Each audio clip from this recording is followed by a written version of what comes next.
So the first hunt of the weekend, me and the wife hunted a blind on a like kind of an open wheat field together.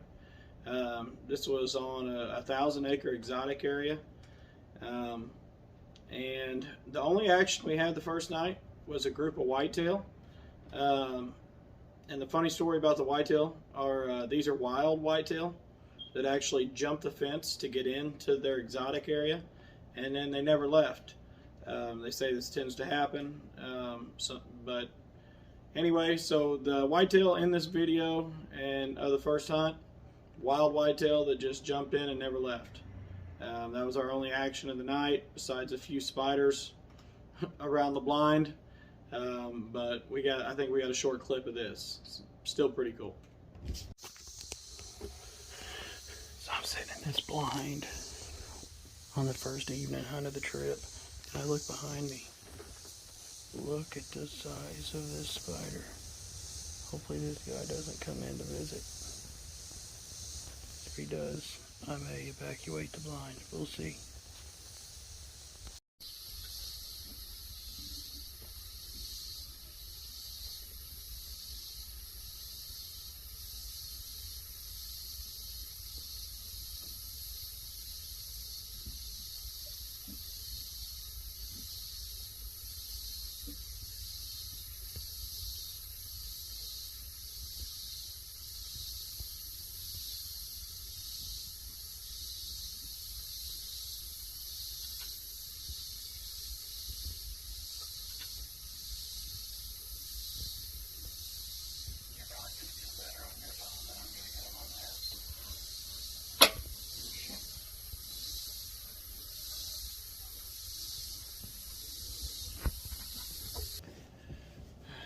So the second morning, we actually decided to go with the wife on her ram hunt. We actually found one that she liked. When we went to make a move on it, it was with one other one. It was two of them together, and they both took off. They wanted nothing to do with us. So we decided to make a move on them. There was a real steep ridge, and they were running along the bottom of it. So the wife and I ran up and got on top of this ridge. And when I say ran, we ran. We ran full speed for, I would say, 200 to 300 yards. And we were finally able to, we could see them at the bottom of the ridge, but we were finally able to get in front of them enough that we could drop down and get her set up for a shot. We set up and we waited and we waited and we waited. They finally got there. You can actually hear me in the video. Right before she shoots, the other one almost gets in the way of the shot. She is deadly with her Raven. She's a good aim with it. You can actually hear me about to tell her not to shoot right when she shoots. But she made a good shot on it. Immediately after the shot, she actually wasn't sure if she hit it or not. So we slowly made our way over to check for blood, and you could immediately see him down. He probably ran about 50 yards, and he was done pretty quick. So she made an excellent shot on him, but got a good little video of this, and check it out.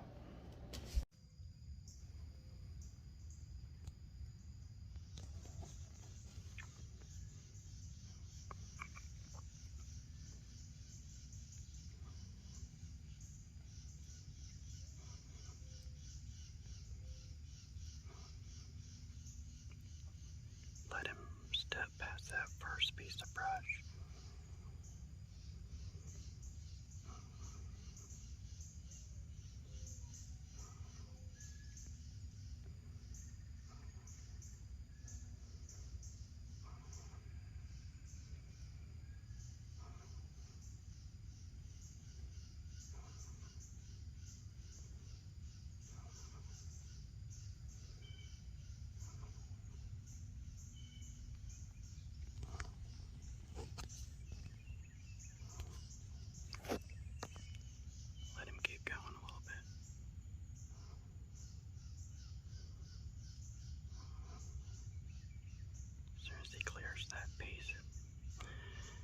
probably let him get to that thinner stuff if you wanted to, but that's up to you.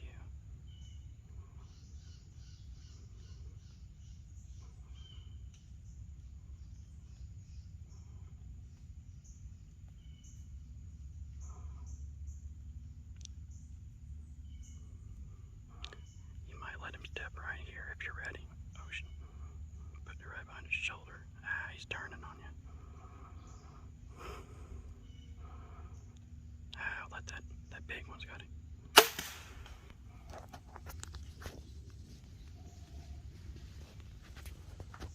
What? Did I get him? I don't. We'll check the arrow, let him clear. Did it go straight through? He's dead. Got some good blood.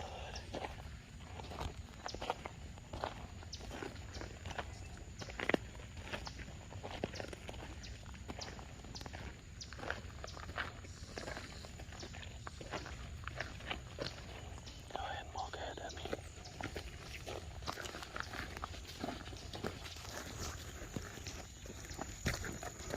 Oh, look at that. Good Lord, he opened up right there.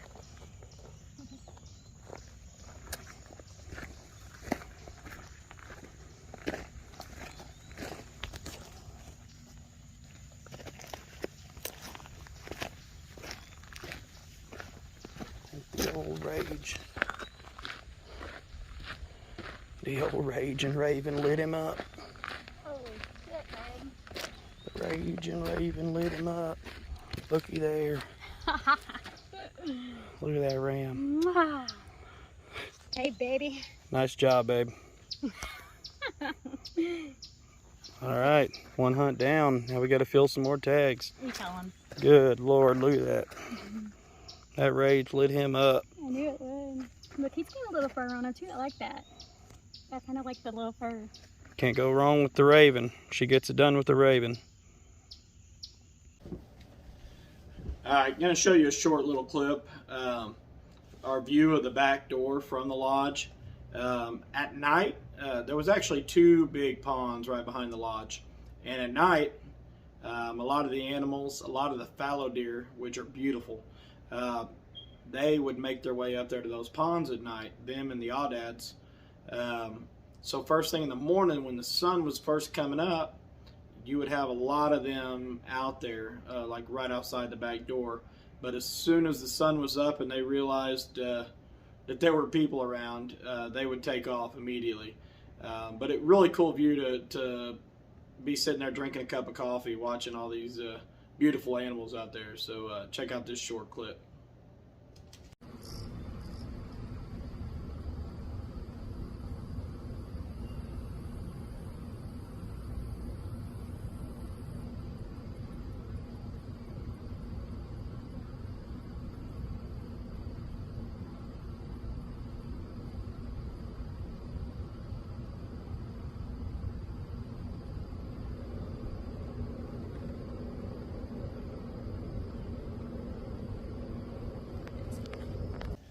Show you another short clip from the second evening hunt that we did. So they actually had a special going on female audads. I'm not sure if everybody's familiar with what an audad is, but a male and a female audad both have horns, and they're very hard to tell apart.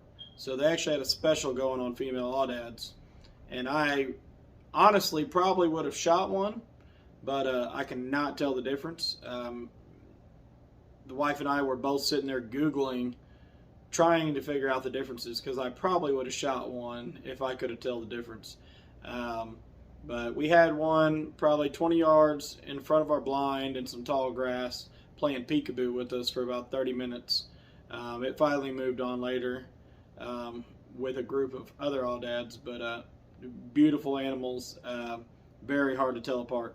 If anybody has any tips on how to tell them apart, leave those tips in the comments at the end of this video, because I'd be real curious if anybody has a secret trick to tell them apart. But check out this little clip.